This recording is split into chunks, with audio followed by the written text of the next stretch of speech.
Olá pessoal, tudo bem? Hoje eu vou falar sobre um tema bem específico de cirurgia plástica e crânio-maxilofacial, que é o tratamento da macrostomia. Mas o que é macrostomia? Macrostomia nada mais é do que aquele prolongamento da boca na região lateral relacionado a uma fissura facial, pode ser bilateral, ela pode acontecer de um lado e do outro, e ela pode ser assimétrica, ou seja, um lado pequenininho, o outro lado maior. Essa fissura, que a gente costuma chamar de fissura 7, eu já fiz um vídeo específico só sobre fissuras faciais e toda essa numeração, mas essa fissura específica que dá essa macrostomia, esse alongamento da boca no canto horizontal, é a mais comum de todas as fissuras raras. E ela pode acontecer ao acaso, por conta da hora do fechamento das faces, dos processos embrionários da face, que eles vêm em formato, de arcos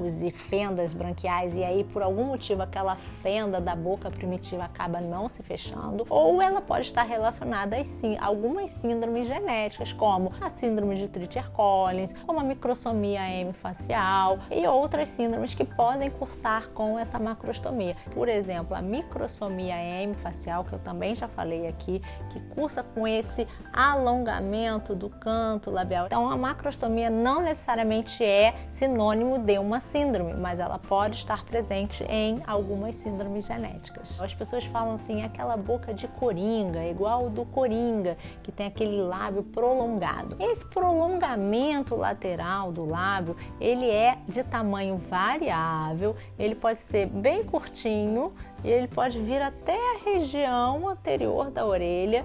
E aí não abre só a pele, abre todas as estruturas, pele, musculatura, mucosa. E aí quando você tem um caso mais grave, a criança tem até dificuldade para deglutir, para comer, porque não tem a oclusão facial propiciando aquela oclusão oral que ajuda na deglutição. Normalmente a gente faz essa correção com cirurgia. Em geral a gente não espera muito tempo, a gente opera dentro do primeiro ano de vida para que a gente possa reabilitar essa criança e ela possa desenvolver essa questão oral, a alimentação, a deglutição, e não ter nenhuma repercussão. Como é que é essa cirurgia? Uma cirurgia em que a gente faz essa diminuição desse ângulo que está aumentado, com uma reconstrução de toda a musculatura que tem nessa região do canto da boca, que é a musculatura orbicular do lábio, é uma musculatura que vai permitir que a criança faça o bico, dê um beijo, que faça esses movimentos mais amplos da região oral, para que ela possa ter todas as suas funções, tanto fonatória, digestivas, orais. E aí a gente então tem que fazer a diminuição desse excesso de mucosa, a reconstrução dessa cinta muscular que está aberta nessa região do canto da boca, que a gente chama de modíolo, e aí a gente consegue reestruturar esse lábio, essa função de abertura oral desse lábio. E aí no final a gente faz o fechamento então da parte interna, da parte da mucosa, que pode ser, como eu falei, desde lá de dentro, desde da região anterior, toda a mucosa da bochecha, como a gente fala normalmente, e também essa questão da pele. A gente também faz esse fechamento da pele que está alongado. Quando a gente faz o fechamento dessa pele, normalmente a gente fica com uma resultante linear, que era o prolongamento dessa fissura. E aí, para a gente não ter aquela retração, aquele encolhimento da cicatriz, que pode prejudicar essa abertura da boca da criança e dar algum tipo de sequela, a gente tende a quebrar essa cicatriz. Como é que a gente quebra essa cicatriz? A gente normalmente faz um Z ou um W, quando ela é mais longa, a gente faz pequenos triângulos que a gente vai fazendo uma transposição entre um e outro, e aí com isso a gente consegue alongar essa cicatriz para que ela não tenha tanta retração e não prejudique o resultado final de abertura dessa boca. Então, às vezes a mãe toma um susto, quando a gente fala que vai ter que fazer um Z, um W, vai ficar com uma pele em zigue-zague e ela está acostumada a ver só um prolongamento, ela acha que vai ficar só uma linhazinha. E não, na verdade a gente explica que é favorável que se faça esse tipo de resultante em zigue-zague para melhorar o aspecto final dessa cicatriz.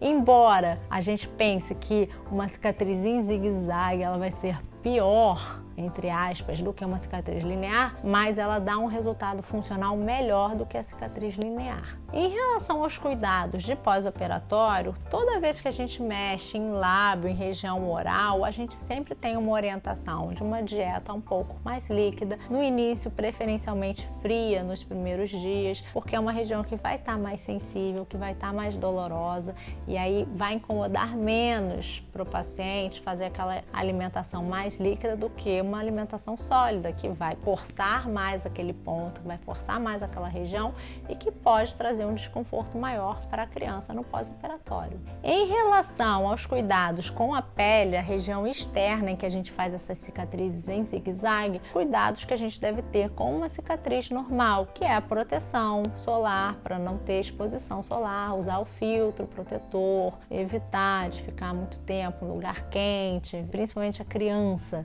de estar numa creche, com contato com outras crianças em que ela possa levar uma pancada naquele momento inicial em que o tecido ainda está cicatrizando. Cuidados habituais de higiene, de limpeza, como qualquer cicatriz em qualquer parte do corpo. Se você tiver alguma dúvida sobre macrostomia, sobre essa cirurgia, sobre o pós-operatório, deixa aqui no comentário ou manda um e-mail para mim para eu tentar responder. Se você gostou desse vídeo, dá uma curtida e não se esquece de se inscrever no nosso canal, ativar aquele sininho das notificações para você receber os nossos próximos conteúdos. Até a próxima!